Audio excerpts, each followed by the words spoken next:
Welcome back to my page, welcome back to my channel, wherever you're watching this in the world today. A little bit of a change of pace today. We're going to do a little bit of an education process. I've invited a true industry professional that has been in the industry for many, many years.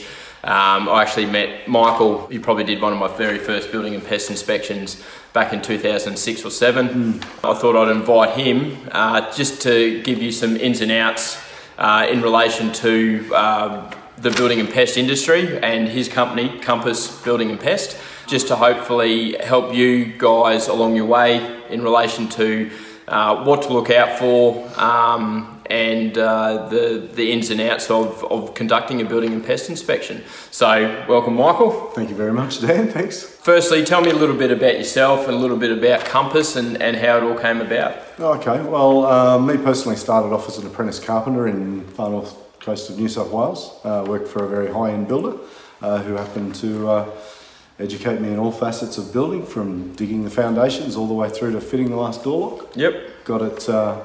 Got the experience in all those areas, and then went on to get a builder's license at a very young age. Just kept staying at school. Yep. Got it all sorted, and spent a bit of time down in Sydney for a while too, managing and overseeing retirement village constructions and bigger constructions. Yeah, and just generally spent my time in the trade that way. Fantastic. So, Compass, when did it get established and how did that all come about? Okay, so Compass was 2006 and it basically came from two building inspectors. We worked for another company and we had a good mateship. We saw a need in an industry that's pretty heavily insured, regulated, decided by standards on how we look at houses and conduct inspections, to offer a better service. And the reality was we came to that conclusion by deciding that education and communication being a key way to match people with the information they need to purchase a home. Yeah, most definitely. And that's with any part, communication is the key. With a building and pest inspection, it's a standard condition on a contract and you can opt in and out of it.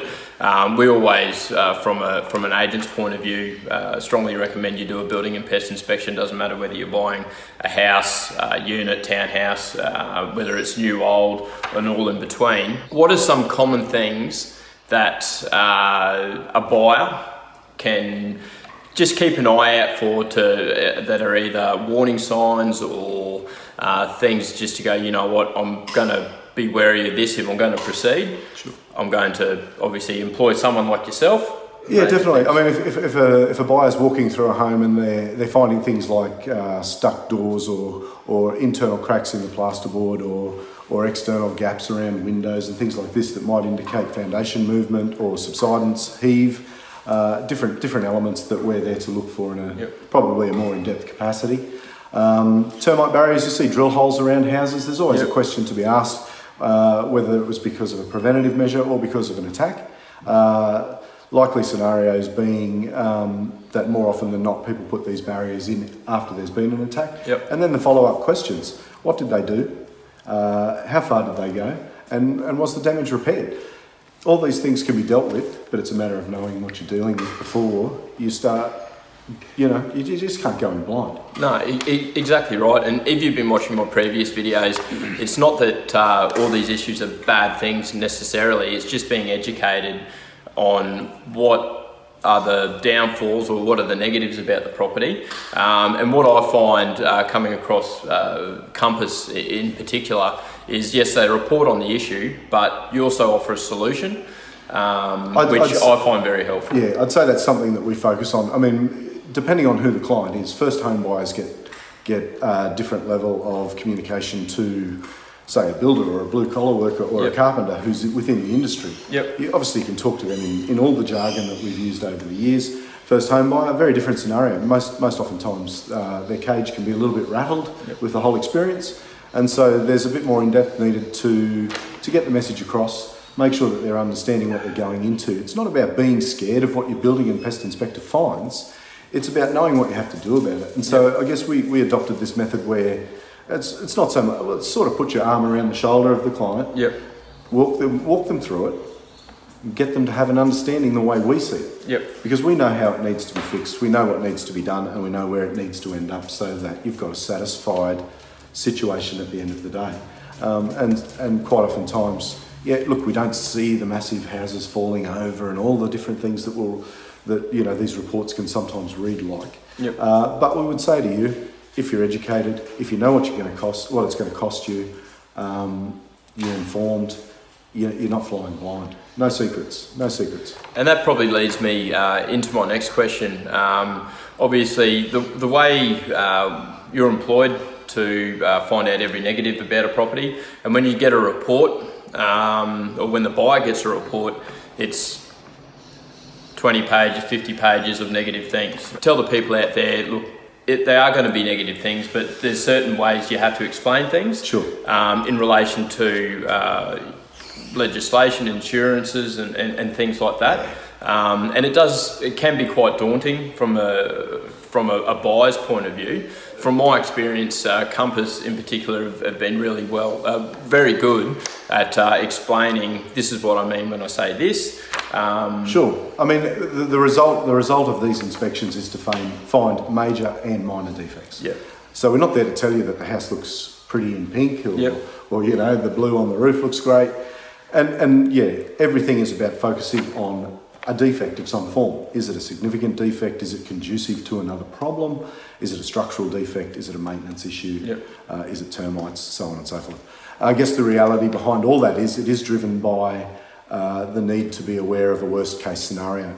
Not that we downplay that at all, but there is a reality to a defect if there's a very minor shrinkage crack in some brickwork, yep. for example, versus an open crack that might be 30 to 40 mil wide.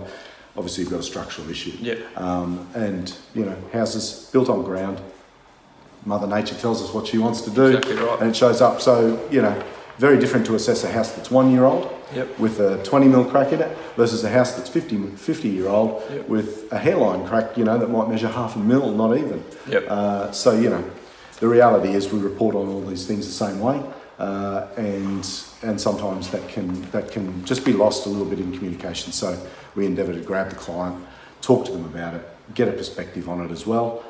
It is an opinion. We do reinforce that it's an opinion and experience based. However, reporting is done to a standard. Fantastic. From Compass's inception about 12 years ago or thereabouts, you obviously got a pretty good bunch of guys and girls working for you. Probably this is a good opportunity to give yourself a plug. And just where you're based, what areas do you service? Sure. And how to get in contact with you. Well, as I said before, it started with two mates Yep. that started Compass. Resultant now in an office at North Lakes and also an office at Mansfield on the south side, servicing Sunshine Coast, North and South Brisbane, Ipswich and Gold Coast, with basically in mind that everybody that works for Compass has a caring attitude. Yep. We give a bit of a stuff about the people that we're doing the job for. We want to make sure that they go into the home informed. It's a big brother attitude, and it's a very family orientated company. And every employee that works for Compass has a very similar directive, that we are based on a culture that supports and advises and create a service based on that to make this process easier. Exactly right. And you know what, a lot of people, as you know, they don't buy and sell houses every day. So it's really refreshing seeing someone like yourself, because I come across a lot of building inspectors that have been in it for 2 seconds, and they're not really focused on informing the client. They just report on it, hand it over, and see you later. Sure. So we have a bit of a mentality, I'd say, that says our client has fallen in love with the property. It's not for us to get in the way of that sale or try to inhibit that sale, but it is for us to inform them about that sale and give them solutions, so that if they've fallen in love with that property, we don't want to change their minds. It's not our decision. Yep. It's for them to be informed so they can make an informed decision. Fantastic. Well, look, Michael, look, thank you so much for your time today. No problem. I appreciate it. Thank you so much for watching this video. I hope you got a little bit of information and a little bit of advice. If you do want to either get in contact with Michael or Compass, I'll put his website in the description below. But look, thank you once again for watching my video. If you have any questions or queries, please put them in the comment section below. And don't forget to like this page, give it a thumbs up, and share it with somebody that you might get a little bit of information or a little bit of advice about. Thanks for watching. Thanks, See ya.